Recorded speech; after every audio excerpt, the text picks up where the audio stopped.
content warning. This episode contains discussion of murder, sexual assault, violence, and suicide.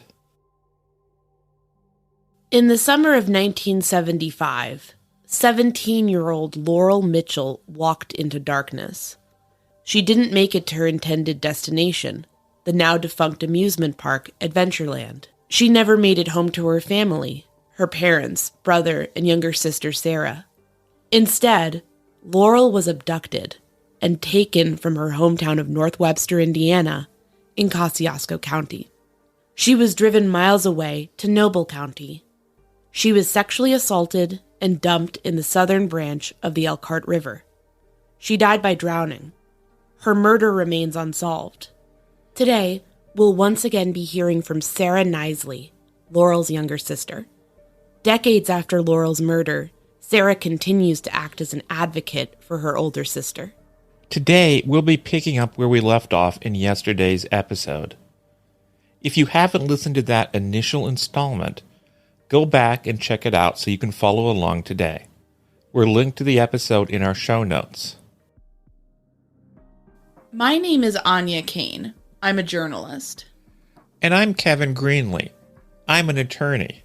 We first connected while looking into the Burger Chef murders, an Indiana cold case. Together, we built a spreadsheet documenting hundreds of cases of restaurant-related homicides. That original spreadsheet gave way to our podcast, the Murdersheet. Now we maintain that same research-centric, investigative approach as we look into all sorts of homicides, including unsolved cases, historical crimes, and, of course, restaurant murders. We don't just chat about the headlines. Our podcast is a platform for our journalism. The Murdersheet focuses on investigative reporting, thoughtful analysis, thorough research, and in-depth interviews. We're the Murdersheet. And this is Beyond the Pillars, the murder of Laurel Jean Mitchell. Part 2.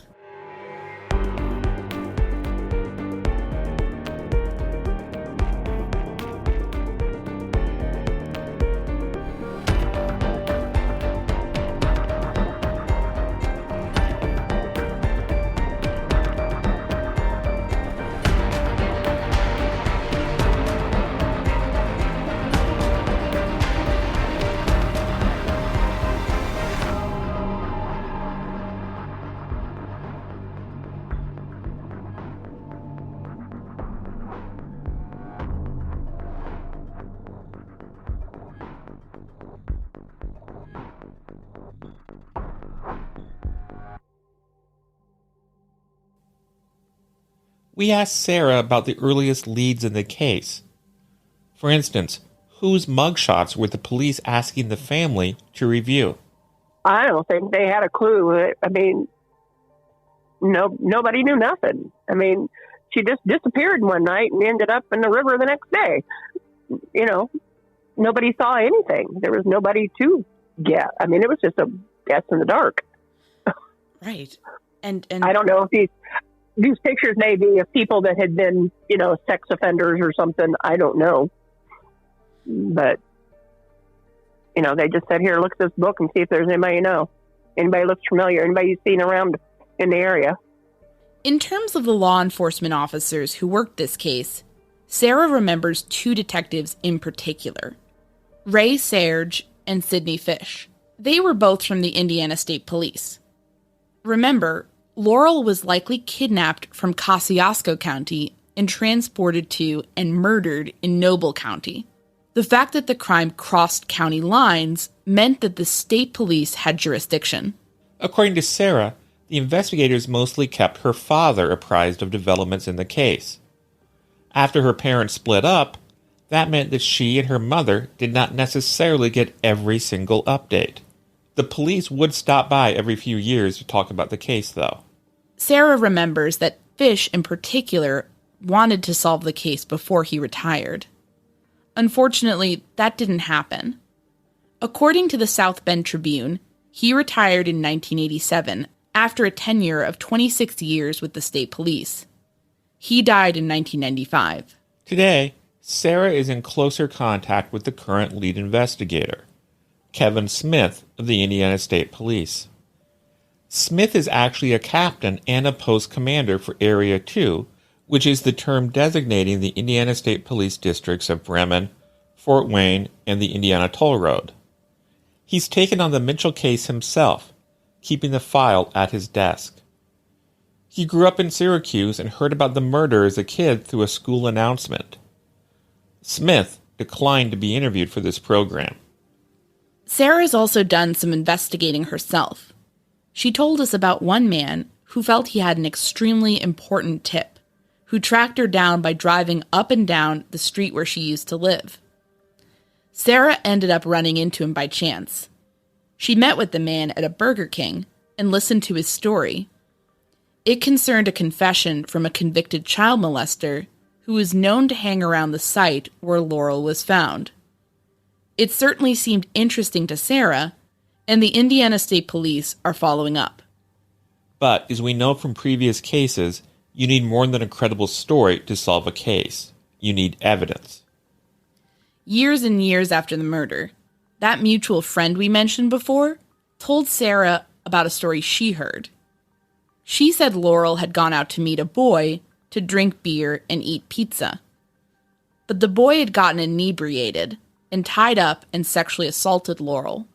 When he passed out, she attempted to escape, but fell into the water and drowned.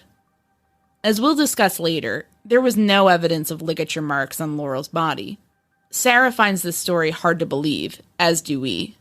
Sarah has also received numerous letters claiming to contain answers pertaining to her sister's death.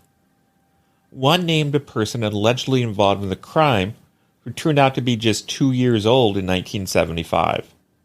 Sarah figured out that the letter writer was likely referencing the toddler's aunt. But that aunt, who allegedly had claimed to know who killed Laurel, had died by suicide. There was no way to follow up with her.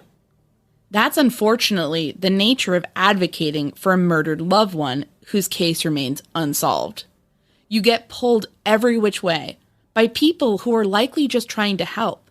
But that doesn't really make up for the fact that you end up sinking so much time into traveling down dead-end roads. Sarah keeps a positive attitude, though. She told us she's happy to look into these leads. One might pan out one day. Police have themselves also chased a few leads that ended up fizzling. Sarah remembered that her father once visited the jail in Noble County with a few members of Kosciuszko County law enforcement. They went there to speak with one particular suspect. On September 30th, 1984, the Bedford, Indiana Times-Mail picked up an article from the United Press International. That in turn followed up on a series of breaking reports from the Post and Mail of Columbia City. Basically, Kosciuszko County Sheriff Al Rovenstein and Detective Stan Holderman went to Noble County to interview a man named Gary Hall. They wanted to ask about Laurel's murder. Before we go any further, Gary Hall, as far as we know, had no relationship to Larry Hall, who was a serial killer believed to have possibly committed crimes in Indiana. Larry did have a twin brother who was named Gary. But those Halls were born in 1962, so they'd have been just 13 years old in 1975. Gary Hall was an adult man who belonged to a group known as the Faith Assembly Church of Wilmot, Indiana. There's no nice way of saying this. They were a cult. Locally, Sarah tells us they were known as the Glory Barners, as they met in a building they called the Glory Barn. They didn't believe in medical intervention. That teaching led to the deaths of dozens of members of the church. Most of those fatalities were children. Sarah had a few classmates whose families were adversely affected by this group, with its emphasis on withholding necessary medical care. Because Gary Hall and his wife refused to provide their child with medical care, their 26-day-old infant died. They were both convicted on charges of reckless homicide. But that's not why Sheriff Rovenstein, Detective Holderman, and Laurel's dad, Dick Mitchell, were interested in Hall. You see, Hall had come to the Faith Assembly at a troubled time in his life. The year was 1975. Hall was charged and convicted of 3 sexual offenses, including 2 felonies, in the area at that time. The crimes occurred between May and October of 1975. Remember, Laurel was taken in August of that year. In Allen County, an hour's drive from Kosciuszko County, in May 1975, Hall offered 3 girls a ride. He then coerced them sexually. In July 1975, Hall picked up an 18-year-old woman who was hitchhiking. He picked her up in North Webster, where Laurel vanished from. He took the hitchhiker to a wooded area and forced her to perform a sexual act. In September 1975, Hall was hit with a felony charge of assault and battery with the intent to commit sodomy on the Allen County case. He received a suspended sentence that required him to do psychotherapy and abstain from drinking alcohol. Sometime after that, Hall exposed himself to a 14-year-old girl in Warsaw, in Kosciuszko County.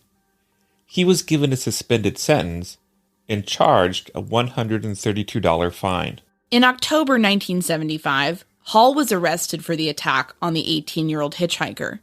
He pled guilty and got bailed out. While he was out of jail, he became involved with the Faith Assembly. He went to the Glory Barn for Bible lessons. In May 1976, he was sentenced for that crime. An expert named Rosendo Villanueva wrote a psychological report on Hall. I was under the influence of a demon before I cast him out while I was in jail, and I do not believe the demon is coming back, Hall told Villanueva. Villanueva said Hall experienced no anxiety, no guilt, and no remorse. After all, the demon had forced him to hurt those girls and women. He wasn't responsible. Suffice to say, the fact that Hall targeted girls along roadsides and offered rides to his victims makes him interesting to us. Sarah also recalled something about Hall being rumored to have worked at or around Epworth Forest in a maintenance role. But Sarah recalls that nothing came out of this lead. The United Press International reported at the time that the questioning was unproductive. Reporters asked Sheriff Rovenstein if he felt Hall was the guilty man. I have my own feelings, but no evidence, Rovenstein said. I hate to answer that question because that puts me out on a limb. We found one other reference to yet another sexual crime that interested us. On July 3rd, 1975, 2 men abducted and raped a 17-year-old girl. The 2 men were then arrested and jailed in Noble County, according to the Indianapolis News. We couldn't find any follow-up articles on this situation in newspaper.com's archive. We have obtained court documents from the case and are currently delving into those. Once we've completed our reporting, we will share our findings in a follow-up episode. Another lead that seemed to lead nowhere concerned the city of Delphi, Indiana. To be clear, this tip almost certainly had absolutely nothing to do with the 2017 murders of Abby Williams and Liberty German. This incident happened on the very night Laurel vanished. At this point, members of the community did not know anything was wrong. In the summertime, a lot of times the firemen and the guys, they would sit up in front of the fire station outside, watching traffic go by, chatting. Right. And one of the firemen was out there, and this group of course, that's where the ambulance was too. Group of kids pulled in, and this girl was very upset, hyperventilating, and up because they saw something, but they didn't say what they saw. One of the versions of the story went that the kids were part of a singing group from Delphi, Indiana. According to Laska Randall's reporting in Ink Free News, Captain Smith ended up identifying a singing group made up of about 5 girls and boys. An initial tip identified them as a choir called Celebrate the Sun. And that's Celebrate the Sun, S-O-N, not S-U-N. They were allegedly from Delphi. Smith tracked them down, but later told Ink Free News that It is clear to me that they are not the group of young people from the Delphi area who stopped at the North Webster Fire Department that night. None of the members of Celebrate the Sun are from the Delphi area. Now, there were apparently a few iterations of this tale floating around. Sarah heard that the group of kids had been from Huntington, Indiana. The kids mentioned that, but they gave no names, no information beyond that. Huntington is about a 50-minute drive to the south from North Webster. So, if you have any information on those kids who swung by the North Webster Fire Department with a hyperventilating girl on the night of August 6, 1975, please tip it to the Indiana State Police. We'll have more information on how to get in contact with them at the end of this episode. Did any, suspects come up over the years? Like anyone who was more concrete?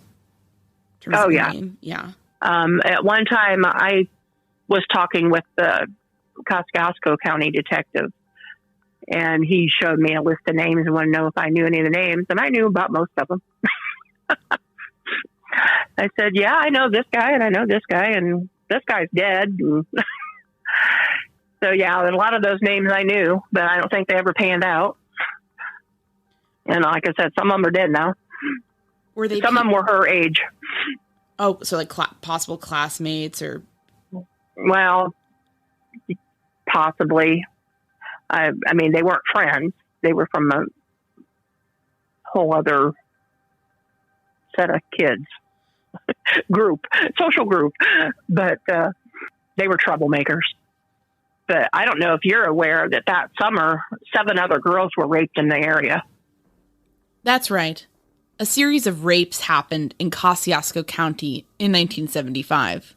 On newspapers.com's archive, we only found one media reference to these harrowing incidents. On March 7th, 1975, the South Bend Tribune reported that a young woman in Syracuse was watching television in her home. A man came up behind her. He put his hands over her eyes, and he told her to be quiet. Then, he raped her. He wore a stocking on his head, and it was unclear how he accessed the locked house. Syracuse Town Marshal Dale Sparkland told the South Bend Tribune that the assault was the 4th rape that occurred in the area in the last several months. Remember, Syracuse is only 8 miles from North Webster. That same article featured comments from North Webster Town Marshal Tony Strombeck, who said that a 15-year-old girl in North Webster had been raped under similar circumstances. She was attacked while she was at home, watching television. She actually knew Laurel, according to Sarah. One of them was a girl that lived on the street behind us. As one of Laurel's friends, they broke into her house, or went into her house, and she was home alone, and she was raped. And then there were other girls in Syracuse and the vicinity that were raped and never caught, but it was never really made public either. Mom found out from the police or somebody. She had a list of their names at one time, but I don't know if I have that or not. Obviously, Laurel's sexual assault and murder occurred under somewhat different circumstances. She was not at home. She was walking on a dark road between her workplace and an amusement park. She was murdered. All the other women and girls survived. That being said, not all sexual predators strictly adhere to a consistent modus operandi, so this seems highly relevant to Laurel's case.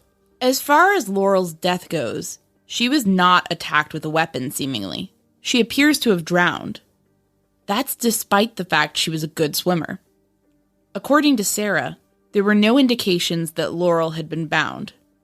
Her wrists were visible at her funeral, and there were no obvious ligature marks. She was discovered in the southern branch of the Elkhart River in Noble County. According to Sarah, that's not a river with swift currents. She described it instead as a relatively lazy river. Laurel was still wearing her clothes when she was found. All those facts leave us with questions about how exactly she died. We'd be very interested in knowing what made police realize so quickly they were dealing with a murder, before Noble County Coroner Dr. John Ramsey even received a pathologist's report on her death. It's also important to note that Sarah is under the impression that her sister was put in the water basically where she was found. In media interviews with Ink-Free News, Captain Smith told Laska Randalls that he believes that the killer's decision to dump Laurel there indicates local knowledge, as it's out of the way. That, in addition to Sarah's indication that many suspects on the list compiled by Kosciuszko County authorities were known to Laurel, made us wonder if she had trouble with any peers. We have a few additional questions that we'd like to get to the bottom of. It struck us that North Webster was a resort town. Visitors would come to the place where Laurel worked for religious conferences and contemplative retreats. They would splash around in the shimmering lake, where she and her siblings learned to swim as children. They'd get their thrills at the amusement park, where she was supposed to hang out with her friends on the night she vanished. Let's stop here for a moment to hear from our terrific sponsors. Here at the Murder Sheet, we're obsessed with true crime. So we imagine that it's no surprise that our favorite game is all about a 1920s detective running around the world trying to solve mysteries. The game is June's Journey, of course. It's a free-to-download hidden object game. It makes us so happy. The main character in the storyline is June Parker, an amateur sleuth from the 1920s. June has a penchant for stumbling into different intrigues. I play so much that I'm already on Chapter 14. One aspect of the game that I love is the fact that you get to decorate your own fancy island estate in order to advance levels. That means collecting all sorts of special items. I've got a group of dancing partygoers, a gaggle of reporters, 2 adorable beagles, a den of foxes, a beautiful swan pond, and a swan-shaped boat. But there's so much more to collect. One thing that makes June's Journey special for me is getting to feel like I've been dropped into the plot of a novel from the golden age of mysteries. The attention to detail and historical touches really make each scene memorable and fun. This game is really immersive and is a great break from work during the day. Whenever I put down June's Journey, I feel just a little bit sharper and ready to tackle the rest of my day. Find your first clue by downloading June's Journey today. Available on Android and iOS mobile devices, as well as on PC through Facebook Games. Hey everyone, it's Anya and Kevin. We're both longtime true crime obsessives. That's why the Murder Sheet emphasizes research, interviews, and digging for the truth. We've led the national media on major crime stories, providing scoops and exclusives to our audience. We've run interviews with some fascinating figures, and have more planned ahead. We're proud of the work we do here, and we are so thankful to all of our listeners for making it possible. If you really enjoy this show and are looking for an opportunity to get even more content, consider joining our Patreon. For $5, you basically get 2 extra episodes a month. What's more, these aren't just any episodes. They're 2 very cool live episodes. You can join in and watch live, weigh in with questions or comments, the works. Those episodes tend to be much looser in terms of our style and format. We'll go behind the scenes on our journalistic process, tell anecdotes about some of the wild things we've seen while reporting, give you our opinions, and try to answer all of the questions you've always wanted to ask us about the cases you care about. By joining, you'd also be helping directly support us. Podcasting is a tough business for independent voices. The Murder Sheet does not belong to a network, and we're not owned by a mega corporation. So we really appreciate our Patreons for helping to support us. If you're interested, just go to patreon.com/murdersheet and subscribe at the $5 level. Again, that's patreon.com/murdersheet. We're very curious about what events Epworth Forest had going on back in August of 1975. We scoured newspapers.com for relevant information. We also looked through online copies of the Hoosier United Methodist, a monthly newspaper from the Indiana Conference of the United Methodist Church. Specifically, we took the liberty of reviewing all the available 1975 issues of the Hoosier United Methodist, courtesy of DePauw University's archives. We were looking for events at Epworth Forest. We weren't able to find anything definitively going on at the time of Laurel's abduction and murder. Oddly enough, there were only 11 issues on DePauw's site. The only one missing? August 1975. I got really curious about that. For a few minutes, I actually wondered if I'd stumbled onto some kind of cover-up. Did the Indiana Conference of the United Methodist Church yank that issue for some reason relating to this case? Then we look back at the newspaper issues for 1973 and 1974.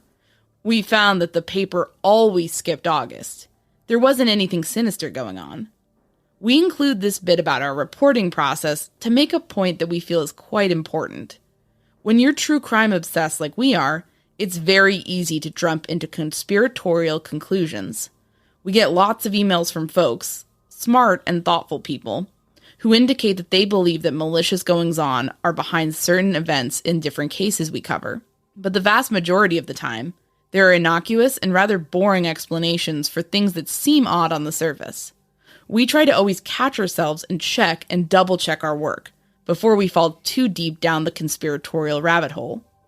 It's important for journalists to remain skeptical and perhaps a bit jaded, but tipping into outright paranoia is not the answer either.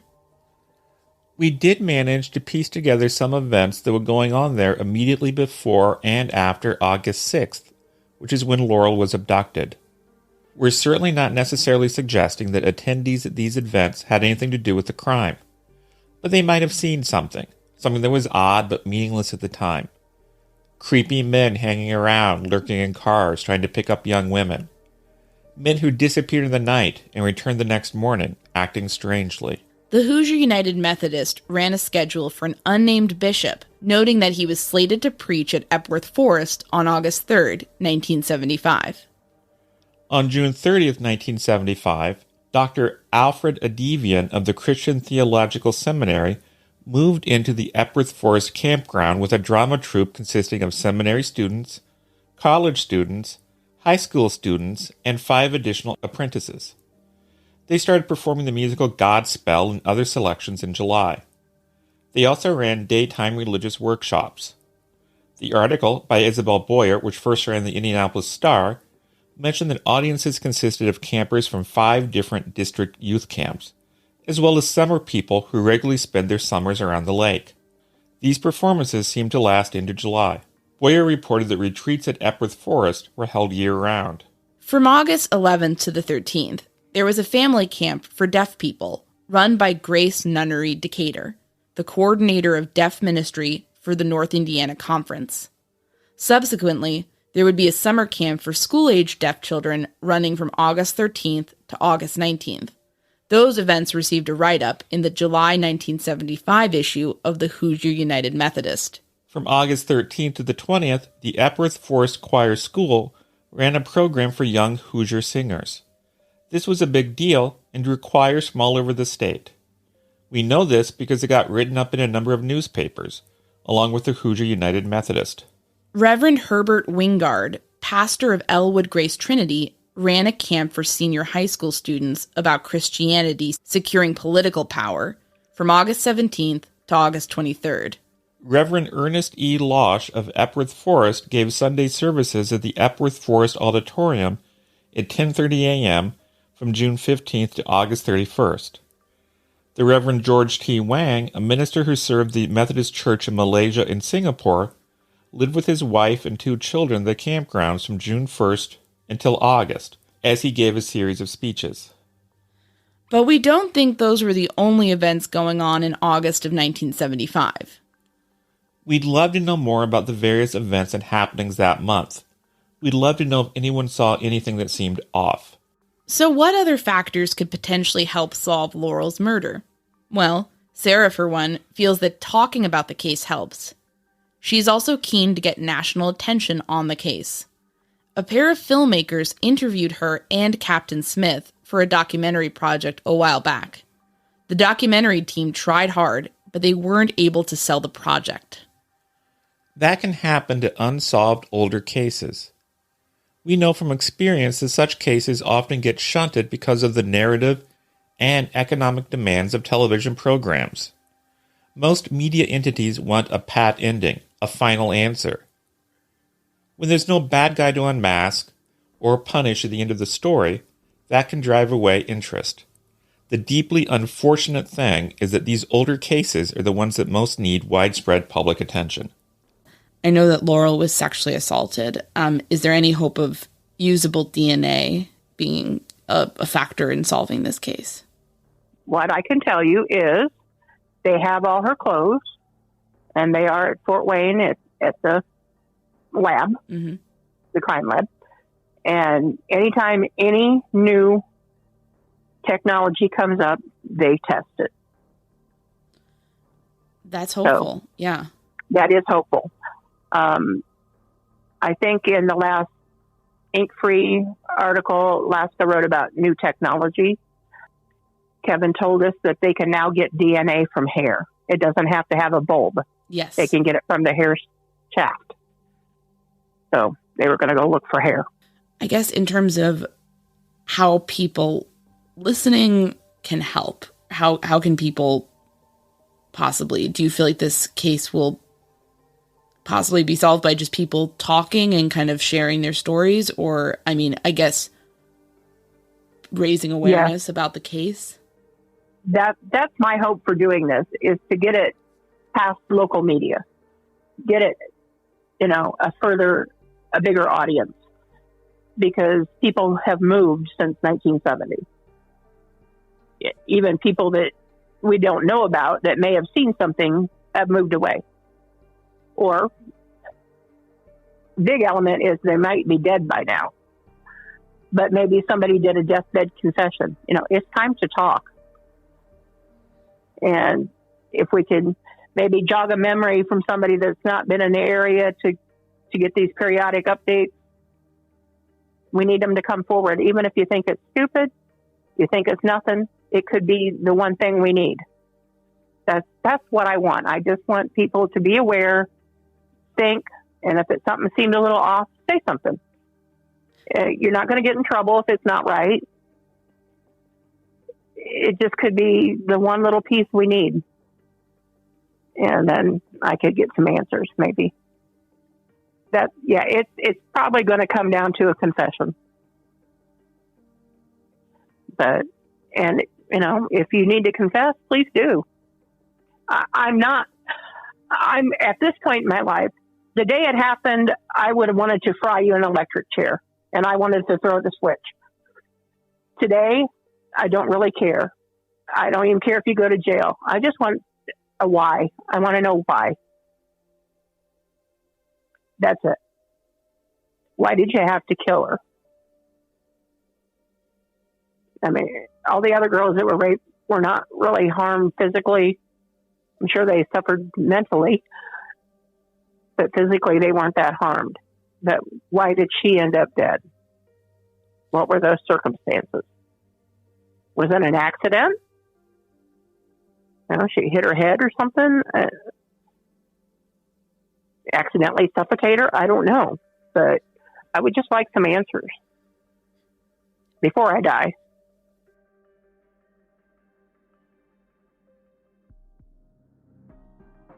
Please, let's help Sarah and her brother get answers about what happened to Laurel. If you know people from that part of Indiana who were there in 1975, or who might know people who were there then, talk to them about this case. If you have information about the circumstances of Laurel's case, contact the Indiana State Police. If you were in God's Children, or Celebrate the Sun, or knew Laurel, or you were with those Delphi or Huntington kids who drove up to the North Webster Fire Department, please get in touch. If you were at Epworth Forest that summer and you saw something weird, get in touch. If you know of somebody who was acting suspiciously back then, or who changed significantly after August 1975, or who made cryptic statements in the years since, get in touch. Your voice could be what finally helps Laurel's family get justice. If you have relevant information that you haven't brought to the police yet, then call the Indiana State Police post in Fort Wayne at 260-432-8661. If you'd like to share your story with us, email us at murdersheet@gmail.com. We protect our sources. We also want to give a hat tip to the local reporters and outlets that have done a lot of recent and past coverage on Laurel's case. Sarah praised Kristen Bean of WSBT TV 22, which is a CBS affiliate in South Bend, saying that her coverage of the case renewed interest. She also lauded reporting done by Laska Randalls of Ink-Free News, which is an online news site dedicated to North Central Indiana, specifically Kosciuszko County. We cited her reporting on the case throughout the episode. We also relied on reporting from the numerous newspaper sources that we cited throughout the episode. We appreciate the insight from Greg Steff. We also appreciate the research help from Lindsay Sieber of the Noble County Court System and Alicia Dunham of paygov.us. Thanks to Tara Evans for recommending we look into Laurel's case. We also want to give our sincere thanks to Sarah for sharing her sister's story. We know it is not easy to talk about such a horrible and traumatic topic, and we want to say that we greatly admire her dedication to advocating for Laurel. Thanks so much for listening to the Murder Sheet. If you have a tip concerning one of the cases we cover, please email us at murdersheet@gmail.com. If you have actionable information about an unsolved crime, please report it to the appropriate authorities. If you're interested in joining our Patreon, that's available at www.patreon.com/murdersheet. If you want to tip us a bit of money for records requests, you can do so at www.buymeacoffee.com/murdersheet.